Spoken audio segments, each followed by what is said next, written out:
Hi hello welcome back to my channel. ನಮ್ಮ ಚಾನಲ್ನ ಯಾರಾದರೂ ಹೊಸದಾಗಿ ನೋಡ್ತಿದ್ರೆ ಲೈಕ್ ಮಾಡಿ, ಶೇರ್ ಮಾಡಿ, ಸಬ್ಸ್ಕ್ರೈಬ್ ಮಾಡಿಕೊಡಿ. ನಾವು ಇವತ್ತು ಅರಣ್ಯ ಇಲಾಖೆ ಹೊರಡಿಸಿರುವ ನೇಮಕಾತಿ ಅರ್ಜಿಯನ್ನು ಯಾವ ರೀತಿ ಹಾಕಬೇಕೆಂದು ನೋಡೋಣ. ಈ ಅರ್ಜಿಯನ್ನು ಸಲ್ಲಿಸಲು ಬೇಕಾಗುವ ದಾಖಲೆಗಳು: Aadhaar card, caste income, mobile number, email ID ಮತ್ತು ಫೋಟೋ ಆ್ಯಂಡ್ ಸಿಗ್ನೇಚರ್. ಅದಾದ ನಂತರ ಅರಣ್ಯ ಇಲಾಖೆಯ ವೆಬ್ಸೈಟ್ಗೆ ಬನ್ನಿ. ಅಂದರೆ ಗೂಗಲಲ್ಲಿ aranya.government.in ಅಂತ ಕ್ಲಿಕ್ ಮಾಡಿ ಸರ್ಚ್ ಮಾಡ್ಕೊಳ್ಳಿ. ಇಲ್ಲ ಅಂದರೆ ನಾನು ಡಿಸ್ಕ್ರಿಪ್ಷನಲ್ಲಿ ಲಿಂಕ್ ಹಾಕಿರ್ತೀನಿ ಅರಣ್ಯ ಇಲಾಖೆದ್ದು, ಅಲ್ಲಿಂದ ಕ್ಲಿಕ್ ಮಾಡ್ಕೊಂಡು ಬರ್ಬೋದು. ಕ್ಲಿಕ್ ಮಾಡ್ಕೊಂಡು ಬಂದ ನಂತರ ಈ ಥರ ವೆಬ್ಸೈಟ್ ಓಪನ್ ಆಗುತ್ತೆ. ಅರಣ್ಯ ವೀಕ್ಷಣೆ ಹುದ್ದೆಗೆ ಅರ್ಜಿ ಸಲ್ಲಿಸಲು ಇಲ್ಲಿ ಕ್ಲಿಕ್ ಮಾಡಿ ಅಂತ ಇದೆ ನೋಡಿ, ಅಲ್ಲಿ ಕ್ಲಿಕ್ ಮಾಡಿ. ಅದಾದ ನಂತರ ಈ ಥರ ವೆಬ್ಸೈಟ್ ಓಪನ್ ಆಗುತ್ತೆ. ಇಲ್ಲಿ ರಿಜಿಸ್ಟ್ರೇಷನ್ ID ನಂಬರ್ ಕೇಳುತ್ತೆ, ಡೇಟ್ ಆಫ್ ಬರ್ತ್ ಕೇಳುತ್ತೆ. ನಮ್ಮ ರಿಜಿಸ್ಟ್ರೇಷನ್ ID ನಂಬರ್ ಇನ್ನೂ ಕ್ರಿಯೇಟ್ ಮಾಡ್ಕೊಂಡಿಲ್ಲ. ಅದಕ್ಕಾಗಿ ನಾವು ರಿಜಿಸ್ಟರ್ ಹರ್ ಅಂತ ಇದೆ ನೋಡಿ, ಅದರ ಮೇಲೆ ಕ್ಲಿಕ್ ಮಾಡಿ. ಕ್ಲಿಕ್ ಮಾಡಿದ ನಂತರ ಈ ಥರ ವೆಬ್ಸೈಟ್ ಬರುತ್ತೆ. ಕ್ಯಾಂಡಿಡೇಟ್ ರಿಜಿಸ್ಟ್ರೇಷನ್ ಅಂತ ಬರುತ್ತೆ. ಬಂದ ನಂತರ ಇಲ್ಲಿ ನಿಮ್ಮ SSLC ಮಾರ್ಕ್ಸ್ ಕಾರ್ಡಲ್ಲಿ ಯಾವ ಥರ ನೇಮ್ ಇದೆಯೋ ಆ ಥರ ನೇಮನ್ನು ಟೈಪ್ ಮಾಡ್ಕೊಳ್ಳಿ. ಆಮೇಲೆ ಡೇಟ್ ಆಫ್ ಬರ್ತ್ ಟೈಪ್ ಮಾಡ್ಕೊಳ್ಳಿ.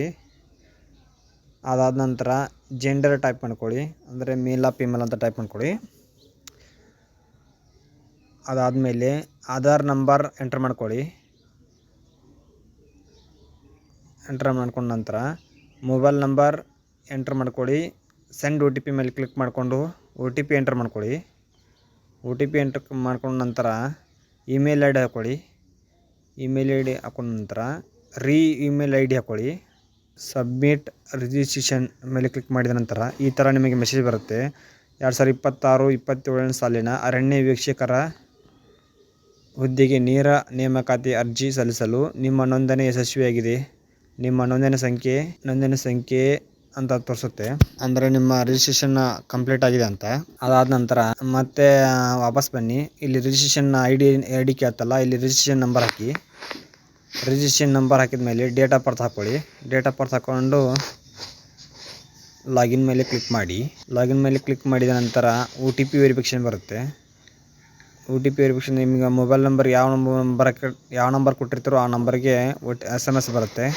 SMS ವೆರಿಫೈ ಮಾಡ್ಕೊಳ್ಳಿ. ವೆರಿಫೈ OTP ಅಂತ ಹಾಕಿ SMS ಟೈಪ್ ಮಾಡಿಕೊಂಡು ವೆರಿಫೈ OTP ಮೇಲೆ ಕ್ಲಿಕ್ ಮಾಡಿ. ಅದಾದ ನಂತರ HK ರಿಲಿಜನ್ ಇದ್ದರೆ ಕಲ್ಯಾಣ ಕರ್ನಾಟಕ ಇದ್ದರೆ ಕಲ್ಯಾಣ ಕರ್ನಾಟಕ ಹಾಕೊಳ್ಳಿ. ನಾನ್ ಕಲ್ಯಾಣ ಕರ್ನಾಟಕ ಇದ್ದರೆ ನಾನ್ ಕಲ್ಯಾಣ ಕರ್ನಾಟಕ ಹಾಕ್ಕೊಳ್ಳಿ. ನಾವು ನಾನ್ ಕಲ್ಯಾಣ ಕರ್ನಾಟಕ ಇರೋದ್ರಿಂದ ನಾನ್ HK ಹಾಕೋತಾ ಇದ್ದೀವಿ. ನಾನ್ HK ರಿಲಿಜನ್ ಸೆಲೆಕ್ಟ್ ಮಾಡಿಕೊಂಡು ಕಂಟಿನ್ಯೂ ಮೇಲೆ ಕ್ಲಿಕ್ ಮಾಡಿ. ಕಂಟಿನ್ಯೂ ಮಾಡಿ ಕ್ಲಿಕ್ ಮಾಡಿದ ನಂತರ ಈ ಥರ ಬರುತ್ತೆ. ಸೆಲೆಕ್ಟ್ ಸರ್ಕಲ್ ಅಂತ ಬರುತ್ತೆ, ಅಂದರೆ ನೀವು ಯಾವ ಅಪ್ಲಿಕೇಶನ್ ಹಾಕ್ತಾ ಇರ್ತಿರ್ತಾರೋ ಆ ಸರ್ಕಲ್ನ ಸೆಲೆಕ್ಟ್ ಮಾಡ್ಕೊಳ್ಳಿ. ಸರ್ಕಲ್ ಕೂಡ ತೋರಿಸುತ್ತೆ, ಅಂದರೆ ಸೆಲೆಕ್ಟ್ ಸರ್ಕಲ್ ಅಂತ ಬರುತ್ತೆ. ಸೆಲೆಕ್ಟ್ ಸರ್ಕಲಲ್ಲಿ ಬಳ್ಳಾರಿ, ಬೆಳಗಾವಿ, ಬೆಂಗಳೂರು, ಚಿಕ್ಕರಾಜನಗರ, ಚಿಕ್ಕಮಗಳೂರು, ಧಾರವಾಡ, ಹಾಸನ, ಕಂಡ್ರ, ಕೊಡಗು, ಮಂಗಳೂರು, ಮೈಸೂರು, ಶಿವಮೊಗ್ಗ ಅಂತ ಬರುತ್ತೆ. ನೀವು ಯಾವ ಸರ್ಕಲ್ಗೆ ಅಪ್ಲಿಕೇಶನ್ನ ಹಾಕಬೇಕು ಅಂದ್ಕೊಂಡಿರ್ತೀರೋ ಆ ಸರ್ಕಲನ್ನು ಸೆಲೆಕ್ಟ್ ಮಾಡ್ಕೊಳ್ಳಿ. ಸೆಲೆಕ್ಟ್ ಮಾಡ್ಕೊಂಡ ನಂತರ ಪ್ರೊಸೀಡ್ ಟು ಅಪ್ಲಿಕೇಶನ್ ಅಂತ ಮೇಲೆ ಕ್ಲಿಕ್ ಮಾಡಿದ ನಂತರ ಇಲ್ಲಿ ಪ್ರೊಸೀಡ್ ಟು ಅಪ್ಲಿಕೇಶನ್ ಅಂತ ಇದೆ ನೋಡಿ, ಅದರ ಮೇಲೆ ಕ್ಲಿಕ್ ಮಾಡಿ. ಕ್ಲಿಕ್ ಮಾಡಿದ ನಂತರ ಈ ಥರ ಬರುತ್ತೆ. ಪ್ರೊಸೀಡ್ ಮೇಲೆ ಕ್ಲಿಕ್ ಮಾಡಿ. ಪ್ರೊಸೀಡ್ ಮೇಲೆ ಕ್ಲಿಕ್ ಮಾಡಿದ ನಂತರ ಈ ಥರ ಓಪನ್ ಆಗುತ್ತೆ. ಕರ್ನಾಟಕ ಫಾರೆಸ್ಟ್ ಡಿಪಾರ್ಟ್ಮೆಂಟ್ ವೆಬ್ಸೈಟಲ್ಲಿ ನಿಮ್ಮ ಅಪ್ಲಿಕೇಶನ್ ಕ್ಯಾಂಡಿಡೇಟ್ ರಿಜಿಸ್ಟ್ರೇಷನ್ ID ತೋರಿಸ್ತಾ ಇರುತ್ತೆ, ಡೇಟ್ ಆಫ್ ಬರ್ತ್ ತೋರಿಸ್ತಾ ಇರುತ್ತೆ, ನಿಮ್ಮ ಹೆಸರು ಎಲ್ಲ ಡೀಟೇಲ್ಸ್ ತೋರಿಸ್ತಾ ಇರುತ್ತೆ. ಎಲ್ಲ ಡೀಟೇಲ್ಸಲ್ಲಿ ಇಲ್ಲಿದೆ ನೋಡಿ, ಅಪ್ಲಿಕೇಶನ್ ಅಂತ ಇದೆ ನೋಡಿ, ಫಿಲ್ ದ ಅಪ್ಲಿಕೇಶನ್ ಅಂತ ಇದೆ. ಇದ್ರ ಮೇಲೆ ಕ್ಲಿಕ್ ಮಾಡಿ. ಫಿಲ್ ದ ಅಪ್ಲಿಕೇಶನ್ ಮೇಲೆ ಕ್ಲಿಕ್ ಮಾಡಿದ ನಂತರ ಅಪ್ಲಿಕೇಶನ್ ಫಾರ್ಮ್ ಓಪನ್ ಆಗುತ್ತೆ. ಫಾರ್ಮಲ್ಲಿ ಫಸ್ಟು ಪರ್ಸ್ನಲ್ ಡೀಟೇಲ್ಸ್ ಕೇಳುತ್ತೆ. ನೀವು ಪರ್ಸ್ನಲ್ ಡೀಟೇಲ್ಸ್ ಆಲ್ರೆಡಿ ರಿಜಿಸ್ಟ್ರೇಷನಲ್ಲಿ ಹಾಕಿರ್ತೀರ, ಅದರಲ್ಲಿ ನಿಮಗೇನು ಕೇಳಲ್ಲ, ಅಂದರೆ ಫಾದರ್ಸ್ ನೇಮು ಮದರ್ಸ್ ನೇಮ್ ಅಷ್ಟೇ ಕೇಳುತ್ತೆ. ಇಲ್ಲಿ ಫಾದರ್ ನೇಮು ಮದರ್ ನೇಮ್ ಅಷ್ಟೇ ಹಾಕ್ಕೊಳ್ಳಿ. ಆದ ನಂತರ ನೀವು ಮ್ಯಾರಿಡ್ ಇದ್ದರೆ ಮ್ಯಾರಿಡ್ ಹಾಕ್ಕೊಳ್ಳಿ, ಎಲ್ಲ ಅನ್ಮ್ಯಾರಿಡ್ ಇದ್ದರೆ ಅನ್ಮ್ಯಾರಿಡ್ ಹಾಕ್ಕೊಳ್ಳಿ. ಅದಾದ ನಂತರ ಕಾಂಟ್ಯಾಕ್ಟ್ ಡೀಟೇಲ್ಸ್ ಕೇಳುತ್ತೆ, ಅಡ್ರೆಸ್ ಹಾಕ್ಕೊಳ್ಳಿ.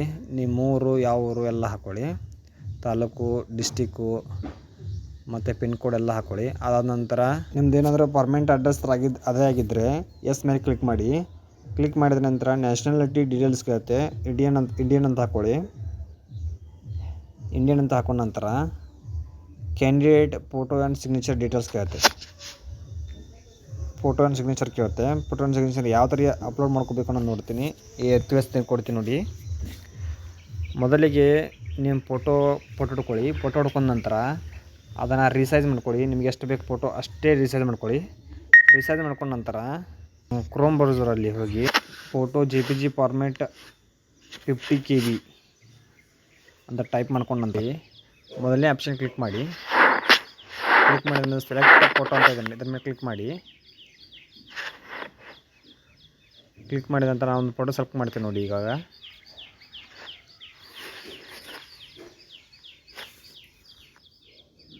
ಒಂದು ಫೋಟೋ ಹಾಕ್ಕೊಂಡು 50 KB ಅಂತ ಇದೆ, ಕಾಂಪ್ರೆಸ್ ಅಂತ ಕ್ಲಿಕ್ ಮಾಡಿ. ಕಾಂಪ್ರೆಸ್ ಅಂತ ಕ್ಲಿಕ್ ಮಾಡಿದ ನಂತರ ಡೌನ್ಲೋಡ್ ಅಂತ ಬರುತ್ತೆ, ಡೌನ್ಲೋಡ್ ಮೇಲೆ ಕ್ಲಿಕ್ ಮಾಡಿ. ಡೌನ್ಲೋಡ್ ಮಾಡಿ ಕ್ಲಿಕ್ ಮಾಡಿದ ನಂತರ ಅದೇ ರೀತಿ ನಿಮ್ಮ ಸಿಗ್ನೇಚರ್ ಫೋಟೋನು ಅದೇ ರೀತಿ ಫೋಟೋ ಹಿಡ್ಕೊಂಡು ರಿಸೈಜ್ ಮಾಡಿಕೊಂಡು ಇದರಲ್ಲಿ ಹಾಕಿ 50 KB ಕನ್ವರ್ಟ್ ಮಾಡ್ಕೊಳ್ಳಿ. ಕನ್ವರ್ಟ್ ಮಾಡ್ಕೊಂಡ ನಂತರ ಇಲ್ಲಿ ಅಪ್ಲೋಡ್ ಮಾಡ್ಕೊಳ್ಳಿ. ಫೋಟೋನ ಅಪ್ಲೋಡ್ ಮಾಡ್ಕೊಂಡ ನಂತರ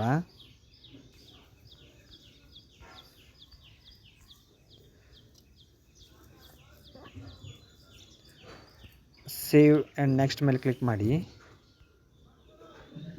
ಸೇವ್ ಆ್ಯಂಡ್ ನೆಕ್ಸ್ಟ್ ಮೇಲೆ ಕ್ಲಿಕ್ ಮಾಡಿದ ನಂತರ ಅಪ್ಲಿಕೇಶನ್ ಫಾರ್ಮ್ ಇದು ಬರುತ್ತೆ, ಕ್ವಾಲಿಫಿಕೇಷನ್ ಕೇಳುತ್ತೆ. ಕ್ವಾಲಿಫಿಕೇಷನಲ್ಲಿ ಸೆಲೆಕ್ಟ್ SSLC ಕ್ವಾಲಿಫಿಕೇಷನ್ CBSE ಇದ್ದರೆ CBSE ಅವರು ಕ್ಲಿಕ್ ಮಾಡಿ. ICSE NI OSC ನಿಮಗೆ ಯಾವುದು ಇರುತ್ತೋ ಅದನ್ನು ಕ್ಲಿಕ್ ಮಾಡಿಕೊಂಡು ಡೇಟ್ ಆಫ್ ಪಾಸಿಂಗ್ ಇರುತ್ತೆ, ಯಾವ ಡೇಟಿಗೆ ಪಾಸ್ ಇರುತ್ತೆ ಅದನ್ನು ನೋಡ್ಕೊಳ್ಳಿ. ಅದಾದ ನಂತರ ರಿಜಿಸ್ಟ್ರೇಷನ್ ನಂಬರ್ ಎಂಟರ್ ಮಾಡ್ಕೊಳ್ಳಿ. ರಿಜಿಸ್ಟ್ರೇಷನ್ ಎಂಟರ್ ಮಾಡ್ಕೊಂಡ ನಂತರ ಸೆಲೆಕ್ಟ್ ಸೆಕ್ಯೂರ್ಡ್ ಅಂತ ಕ್ಲಾಸ್ ಸೆಕ್ಯೂರ್ಡ್. ಡಿಸ್ಟಿಂಕ್ಷನ್ ಅಂದರೆ 75 ಮೇಲೆ, ಫಸ್ಟ್ ಕ್ಲಾಸ್ ಅಂದರೆ 60ರಿಂದ 74 ತನಕ, ಸೆಕೆಂಡ್ ಕ್ಲಾಸ್ ಅಂದರೆ 50ರಿಂದ 59, ಜಸ್ಟ್ ಪಾಸ್ ಅಂದರೆ 35 to 49. Maximum marks of all subject. ನಿಮ್ಮ SSLCಯಲ್ಲಿ ಟೋಟಲ್ ಎಷ್ಟು ಮಾರ್ಕ್ಸ್ ಇರುತ್ತೋ ಅದನ್ನು ಎಂಟರ್ ಮಾಡ್ಕೊಳ್ಳಿ. ಅದಾದ ನಂತರ obtained marks in all the subject, obtained marks in all subject ಅಂತ ಇದೆ. ಇಲ್ಲಿ ನಿಮಗೆ ಎಷ್ಟು ಮಾರ್ಕ್ಸ್ SSLCಯಲ್ಲಿ ಎಷ್ಟು ಟೋಟಲ್ ಮಾರ್ಕ್ಸ್ ಎಷ್ಟು ತೊಗೊಂಡಿರ್ತೀರೋ ಅದನ್ನು ಟೈಪ್ ಮಾಡ್ಕೊಳ್ಳಿ. ಅದಾದ ನಂತರ ಆಟೋಮೆಟಿಕ್ ಪರ್ಸೆಂಟೇಜ್ ತೊಗೊಳುತ್ತೆ. ಸೇವ್ ಆ್ಯಂಡ್ ನೆಕ್ಸ್ಟ್ ಮೇಲೆ ಕ್ಲಿಕ್ ಮಾಡಿ. ಕ್ಲಿಕ್ ಮಾಡಿದ ನಂತರ ರಿಸರ್ವೇಷನ್ ಅಂತ ಬರುತ್ತೆ. ಇಲ್ಲಿ ಸ್ಟಾರ್ಟಿಂಗು ಕ್ಯಾಟಗರಿ ಡೀಟೇಲ್ಸ್ ಕೇಳುತ್ತೆ. ಕ್ಯಾಟಗರಿ ಸೆಲೆಕ್ಟ್ ಮಾಡ್ಕೊಳ್ಳಿ, ಅಂದರೆ ನಿಮ್ಗೆ ಯಾವ ಕಾಸ್ಟ್ ಅಂತ ಸೆಲೆಕ್ಟ್ ಮಾಡ್ಕೊಳ್ಳಿ. ಕಾಸ್ಟಲ್ಲಿ GM SC ST category 1 category 2 ಇರುತ್ತೆ. ನಿಮ್ಮ ಕಾಸ್ಟ್ ಸೆಲೆಕ್ಟ್ ಮಾಡ್ಕೊಳ್ಳಿ. ಕಾಸ್ಟ್ ಸೆಲೆಕ್ಟ್ ಮಾಡ್ಕೊಂಡ ನಂತರ ನಿಮ್ಮ ಸಬ್ ಕಾಸ್ಟ್ ಸೆಲೆಕ್ಟ್ ಮಾಡ್ಕೊಳ್ಳಿ. ಅದಾದ ನಂತರ ಕಾಸ್ಟ್ ಸರ್ಟಿಫಿಕೇಟ್ ನಂಬರ್ ಹಾಕ್ಕೊಳ್ಳಿ. ಅದಾದ ನಂತರ ರೂರಲ್ ಕ್ಯಾಂಡಿಡೇಟ್ ಡೀಟೇಲ್ಸ್ ಕೇಳುತ್ತೆ. ನೀವೇನಾದರೂ ಗ್ರಾಮೀಣ ಅಭ್ಯರ್ಥಿಗಳಾಗಿದ್ದರೆ ಎಸ್ ಅಂತ ಕ್ಲಿಕ್ ಮಾಡ್ಕೊಳ್ಳಿ.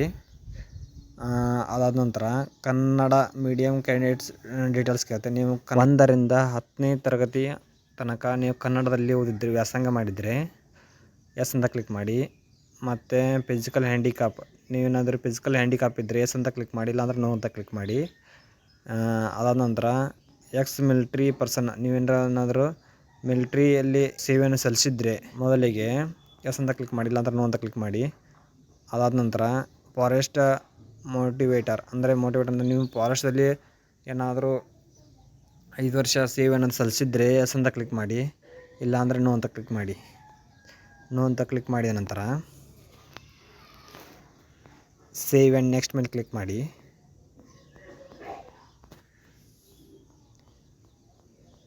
ಸೇವ್ ಆ್ಯಂಡ್ ನೆಕ್ಸ್ಟ್ ಮೇಲೆ ಕ್ಲಿಕ್ ಮಾಡಿದ ನಂತರ ಅಪ್ಲೋಡ್ ಡಾಕ್ಯುಮೆಂಟ್ಸ್ ಅಂತ ಕೇಳುತ್ತೆ. ಅದರಲ್ಲಿ SSLC 10 ಮಾರ್ಕ್ಸ್ ಕಾರ್ಡು ಮತ್ತು ಅಪ್ಲೋಡ್ ಕಾಸ್ಟ್ ಸರ್ಟಿಫಿಕೇಟ್ ಕೇಳುತ್ತೆ. PDF ಫಾರ್ಮೆಟಲ್ಲಿ ಕೇಳುತ್ತೆ. ನಾವು ಯಾವ ಥರ ಮಾಡಬೇಕಂತ ಇಲ್ಲಿ ತಿಳಿಸ್ಕೊಡಿ. ನೀವು ಯಾವ ಥರ ಅಪ್ಲೋಡ್ ಮಾಡಬೇಕಂತ ನಾನು ತಿಳಿಸ್ಕೊಡ್ತೀನಿ ನೋಡಿ. ಇಲ್ಲಿ ಮೊದಲಿಗೆ ಫೋಟೋನ ಕ್ರೋಮ್ ಬ್ರೌಸರ್ಗೆ ಹೋಗಿ, ಇಲ್ಲಾಂದರೆ ನಾನು ಡಿಸ್ಕ್ರಿಪ್ಷನಲ್ಲಿ ಲಿಂಕ್ ಹಾಕಿರ್ತೀನಿ. ಕ್ರೋಮ್ ಬ್ರೌಸರ್ಗೆ ಆಗಲೇ ವೆಬ್ಸೈಟ್ ಇರುತ್ತಲ್ಲ, ಆ ವೆಬ್ಸೈಟಲ್ಲಿ ಇಮೇಜ್ ಟೂಲಲ್ಲಿ ಹೋಗಿ ಫೋಟೋ ಸೆಲೆಕ್ಟ್ ಮಾಡ್ಕೊಳ್ಳಿ. ಅಂದರೆ ನಿಮ್ಮ SSLC ಮಾರ್ಕ್ಸ್ ಕಾರ್ಡ್ನ ಫೋಟೋ ಹೊಡ್ಕೊಂಡು ರಿಸೈಜ್ ಮಾಡಿಕೊಂಡು ಎಷ್ಟು ಬೇಕು ಅಷ್ಟೇ ಫೋಟೋ ರಿಸೈಜ್ ಮಾಡಿಕೊಂಡು ಅದೊಂಥರ ಈ ಫೋಟೋನ ಇದರಲ್ಲಿ ಅಪ್ಲೋಡ್ ಮಾಡಿಕೊಂಡು ಅಲ್ಲಿ 150 KB ಕೇಳಿದ್ದಾರೆ. ಇಲ್ಲಿ ನೀವು ಮಿನಿಮಮ್ 100 KB ಮಾಡ್ಕೊಳ್ಳಿ.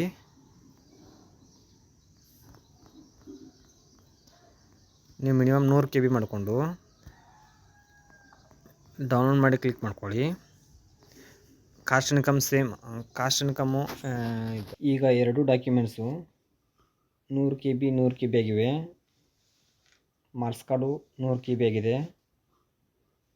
ಕಾಸ್ಟ್ ಇನ್ಕಮ್ 100 KB ಆಗಿದೆ. ಅದನ್ನು ನಾವು PDF ಹೇಗೆ ಕನ್ವರ್ಟ್ ಮಾಡೋದು ನೋಡೋಣ. ಮೊದಲಿಗೆ ಕ್ರೋಮ್ ಬ್ರೌಸರ್ಗೆ ಹೋಗಿ, ಕ್ರೋಮ್ ಬ್ರೌಸರ್ ಹೋದ ನಂತರ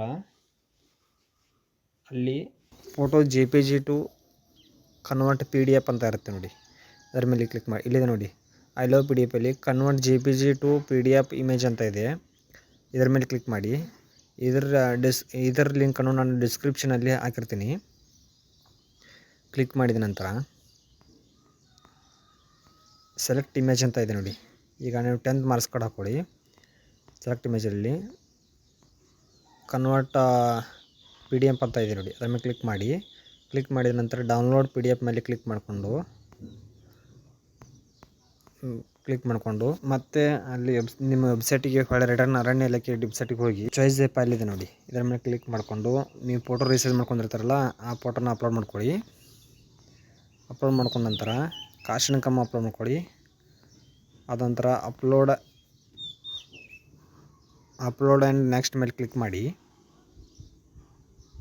ಕ್ಲಿಕ್ ಮಾಡಿದ ನಂತರ ಪ್ರಿವ್ಯೂ ಆ್ಯಂಡ್ ಸಬ್ಮಿಟ್ ಅಂತ ಇದೆ. ಅಂದರೆ ನಿಮ್ಮ ಡೀಟೇಲ್ಸ್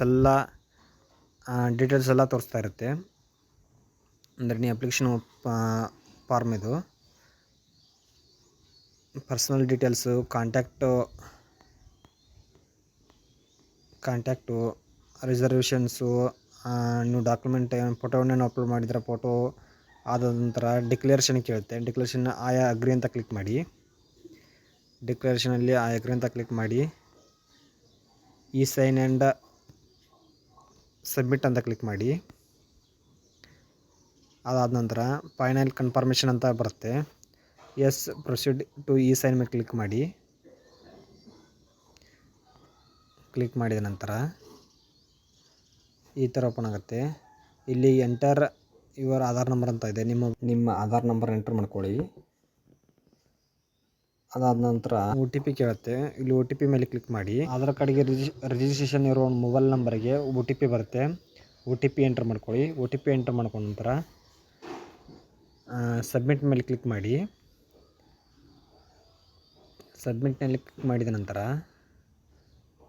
ಕ್ಲಿಕ್ ಮಾಡಿದ ನಂತರ ಈ ಥರ ವೆಬ್ಸೈಟ್ ಓಪನ್ ಆಗುತ್ತೆ. ಓಪನ್ ಆದ ನಂತರ application fee complete to payment ಅಂತ ಇದೆ ನೋಡಿ, ಇದರ ಮೇಲೆ ಹಳದಿ ಕಲರ್, ಅದರ ಮೇಲೆ ಕ್ಲಿಕ್ ಮಾಡಿ. ಮೇಕ್ ಎ ಪೇಮೆಂಟ್ ಮೇಲೆ ಕ್ಲಿಕ್ ಮಾಡಿ. ಕ್ಲಿಕ್ ಮಾಡಿದ ನಂತರ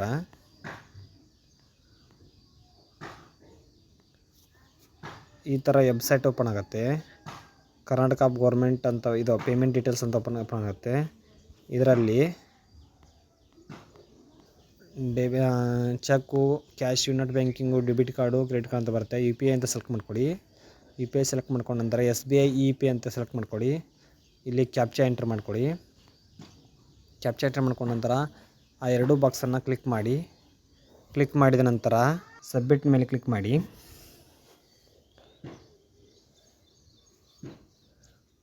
ಕ್ಲಿಕ್ ಮಾಡಿದ ನಂತರ ಈ ಥರ ವೆಬ್ಸೈಟ್ ಓಪನ್ ಆಗುತ್ತೆ. ಈ ಥರ ಓಪನ್ ಆದಾಗ ಇಲ್ಲಿದೆ ನೋಡಿ, UPI ಪೇಮೆಂಟ್ ಅಂತ ಇದೆ ನೋಡಿ. UPI ಫೋನ್ಪೇ ಲೋಗೋ ಅಂತ ಇದೆ ನೋಡಿ. ಫೋನ್ಪೇ ಲೋಗೋ, GPay ಲೋಗೋ ಅಂತ ಇದೆ. ಅದರ ಮೇಲೆ ಕ್ಲಿಕ್ ಮಾಡಿ. UPI ಮೇಲೆ ಕ್ಲಿಕ್ ಮಾಡಿದ ನಂತರ ಸೆಲೆಕ್ಟ್ UPI ಅಂತ ಬರುತ್ತೆ. ಸೆಲೆಕ್ಟ್ ಮಾಡಿದ ನಂತರ ಪೇ ನೌ ಅಂತ ಬರುತ್ತೆ. ಪೇ ನೌ ಮೇಲೆ ಕ್ಲಿಕ್ ಮಾಡಿ. ಕ್ಲಿಕ್ ಮಾಡಿದ ನಂತರ ಇಲ್ಲಿ ಸ್ಕ್ಯಾನರ್ ಬರುತ್ತೆ. ಈ ಸ್ಕ್ಯಾನರನ್ನು ಸ್ಕ್ರೀನ್ಶಾಟ್ ತಗೊಳ್ಳಿ. ಸ್ಕ್ರೀನ್ಶಾಟ್ ತಗೊಂಡ ನಂತರ ಫೋನ್ಪೇಗೆ ಹೋಗಿ ಅಲ್ಲಿ ಸ್ಕ್ಯಾನರ್ ಮೇಲೆ ಕ್ಲಿಕ್ ಮಾಡಿಕೊಂಡು ಫೋಟೋ ಇದು ಮಾಡಿ ಈ ಸ್ಕ್ಯಾನರ್ಗೆ ಅಮೌಂಟ್ ಪೇ ಮಾಡ್ಕೊಳ್ಳಿ. ಅಮೌಂಟ್ ಪೇ ಮಾಡ್ಕೊಂಡ ನಂತರ ರಿಟರ್ನ್ ಆ ವೆಬ್ಸೈಟ್ಗೆ ಬನ್ನಿ. ವೆಬ್ಸೈಟ್ಗೆ ಬಂದ ನಂತರ ಸಕ್ಸಸ್ ರೆಫರೆನ್ಸ್ ನಂಬರ್ ಅಂತ ಬರುತ್ತೆ. ಕಂಪ್ಲೀಟ್ ಆಗಿದೆ ನೋಡಿ, ಪೇಮೆಂಟ್ ಸ್ಟೇಟಸ್ ಕಂಪ್ಲೀಟ್ ಆಗಿದೆ. ಈ ಥರ ಬಂದ ನಂತರ ಬ್ಯಾಕ್ ಬನ್ನಿ. ಬ್ಯಾಕ್ ಬಂದ ನಂತರ ಇಲ್ಲಿದೆ ನೋಡಿ, ಅಪ್ಲಿಕೇಶನ್ ಪ್ರೊಸೀಡ್ ಸಕ್ಸಸ್ಫುಲ್ ಅಂತೆಲ್ಲ ಆಗಿದೆ. ಈಗ ಯಾವ ಥರ ಡೌನ್ ಮಾಡ್ಕೋದ ನಂತರ ಇಲ್ಲಿದೆ ನೋಡಿ, ಡೌನ್ಲೋಡ್ ಸೈನ್ಡ್ ಅಪ್ಲಿಕೇಶನ್ PDF ಅಂತ ಇದೆ. ಡೌನ್ ಮಾಡ್ಕೊಳ್ಳಿ. ಡೌನ್ ಮಾಡ್ಕೊಂಡ ನಂತರ ಈ ಥರ ವೆಬ್ಸೈಟ್ ಓಪನ್ ಆಗುತ್ತೆ. ಅಂದರೆ ನೀವು ಅಪ್ಲಿಕೇಶನ್ ಎಲ್ಲ ಹಾಕಿರ್ತಾರಲ್ಲ ಅದು ಅಪ್ಲೋಡ್ ಆಗಿರುತ್ತೆ. ನೀವು ಹಾಕಿರೋ ಅಪ್ಲಿಕೇಶನ್ನು PDF ಓಪನ್ ಆಗುತ್ತೆ. PDFಲ್ಲಿ ಎಲ್ಲ ಥರ ಡೀಟೇಲ್ಸ್ ಇರುತ್ತೆ. ನಿಮ್ಮ ಡೀಟೇಲ್ಸ್ ಎಲ್ಲ ನೀವೇನು ಅಪ್ಲೋಡ್ ಮಾಡ್ತಾರೆ ಎಲ್ಲ ಇದರಲ್ಲಿರುತ್ತೆ. ನೀವು ಅಪ್ಲಿಕೇಶನ್ ಹಾಕಿದ್ದು ಈಗ ಕಂಪ್ಲೀಟ್ ಆಯಿತು. ನಮ್ಮ ಚಾನಲ್ನ ಯಾರಾದರೂ ಹೊಸದಾಗಿ ನೋಡ್ತಾ ಇದ್ದರೆ ಲೈಕ್ ಮಾಡಿ, ಶೇರ್ ಮಾಡಿ, ಸಬ್ಸ್ಕ್ರೈಬ್ ಮಾಡಿಕೊಡಿ. ಆ್ಯಂಡ್ ನಮ್ಮ ಪೇಜನ್ನು ಸಪೋರ್ಟ್ ಮಾಡಿ. Thank you for watching guys.